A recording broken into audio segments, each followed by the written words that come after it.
Hey guys, did you guys know that little plants love classical music? It's true. So here we are.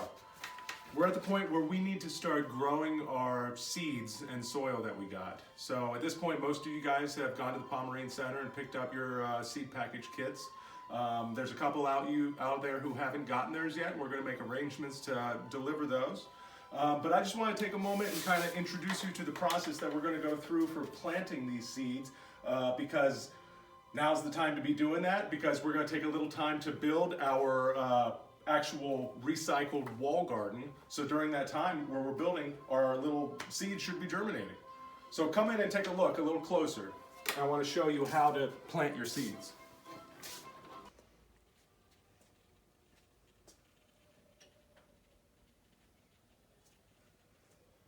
So we're here, and this is kind of the setup I have in my house that I've been doing as of a couple days ago to kind of run with this project of the recycled bottle garden. And I just want to take a moment and kind of go through the seed packets that you've got, the care instructions, and basics of how to actually plant our seeds. So we've got a couple things here. I've got a seed journal. This kind of helps me organize and time all the dates of when I'm starting this. It helps me kind of plan when and where I need to kind of, put these plants. But basically, all the instructions that you're going to need are on the back of the seed packets. All this information is right on the back of it. It goes from the temperature zones that we live in. We're a zone 6. It tells you how many days it goes to germinate. It tells you the depth you need to grow them, the spacing, everything you need to know, even the days of harvest. These carrots, 67 days, and then you'll be eating them. So a real important part of this is reading the directions. And we're gonna need to do that on every seed packet because all the seeds are not the same. They're all different. For example, these want to be planted for an early crop. Start seeds under lights indoors with pots or flats. These tomatoes say peppers are to be started indoors in a controlled environment, 6 to 8 weeks prior to the last frost. Now, when you hear that, that basically means Mother's Day, May 10th. That's when we kind of begin the planting process to plant outside. And all these are different, so it's going to depend on the individual seed that we're doing. But basically, here we go. Here's the little container here. Remember, your setup's going to look a little differently than mine because you have those nice plug trays that Deb Gomer donated for us down from the garden patch in Coshocton. So shout out to her, thank you. And if you need any more gardening supplies, go to her and say you're started on this project that she helped us start. So basically, in my setup, I'm using these toilet paper rolls as the little pot starters. I didn't have the plug trays, so I did happen to be hoarding all of these toilet tube trays as little craft projects. And what a better way to use them than to bring new life into this world. So basically, I've done a little trick to turn this cylinder into a vessel, and I've taken these little scissors and I've snipped up and then folded in the tabs, and voila, it creates a beautiful little canister to make a loving little home for our plants. So once I have this, I want to go ahead and take my soil. This is seed starting mix. I think it's the same stuff that you guys have, so we're on the same page with that. And then once again, I am reading the direction. I know you guys have more individualized packets that were divided out of larger bags, so you don't have directions. But basically, the important part of this is to go ahead and dampen that soil a little bit before you put them in your plug trays. So I'm just pouring out a little bit that I want to work with right now. I'll shake that around, flatten it out. Go for my water a little bit. Oh, used up all that water. I have another one over here. And another tip about our water is that this water has been sitting out for about 24 hours. And once you get it out your tap and you let it sit, it dechlorinates the water, so it's a little better for these little sensitive baby plants to begin. So make sure you do that step. It's important. Leave your water out and don't use water directly from the tap. Now I'm just kind of pre-soaking the soil, getting that water mixed in. And that's why it's nice to have this little container, because I can kind of manipulate a little bit at a time. I'm gonna get dirty, that's the fun part, right? And that soil, boy, is it sucking up some of that water. So we're gonna be a little bit more aggressive with the amount of water.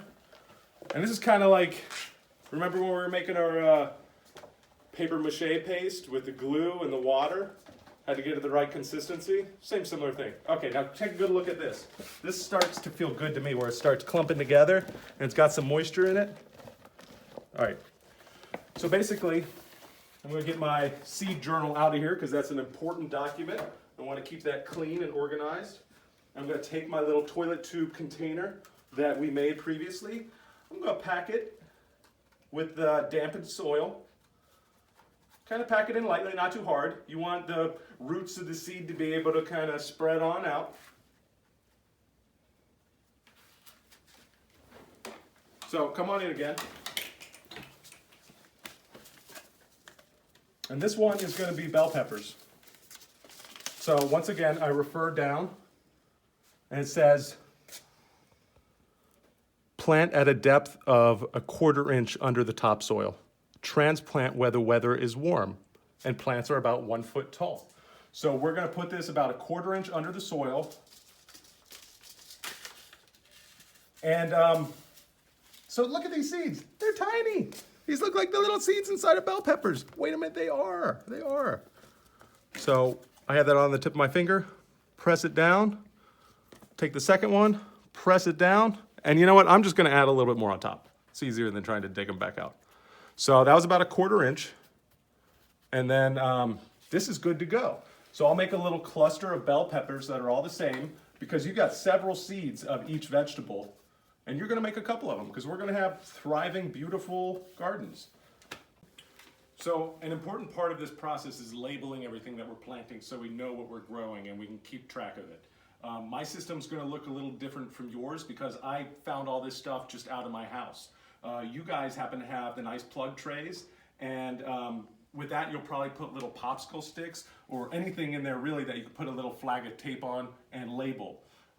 So just to talk about everything else that's involved in this setup, you know, I found this this fluorescent light in my garage.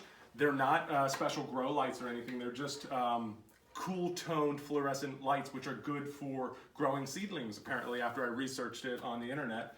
And basically what you guys are going to be doing if you don't have one of these is just putting them in your windowsill. And you want to keep them a little warm.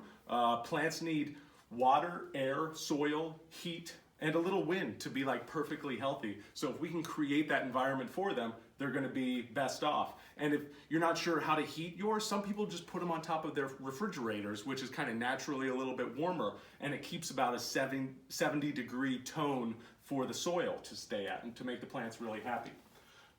So just to recap, once you have this process done and you've got all the seeds planted, remember to water every day and take care of them because that's what they need. And go ahead and play a little classical music to them. I think they'll like that.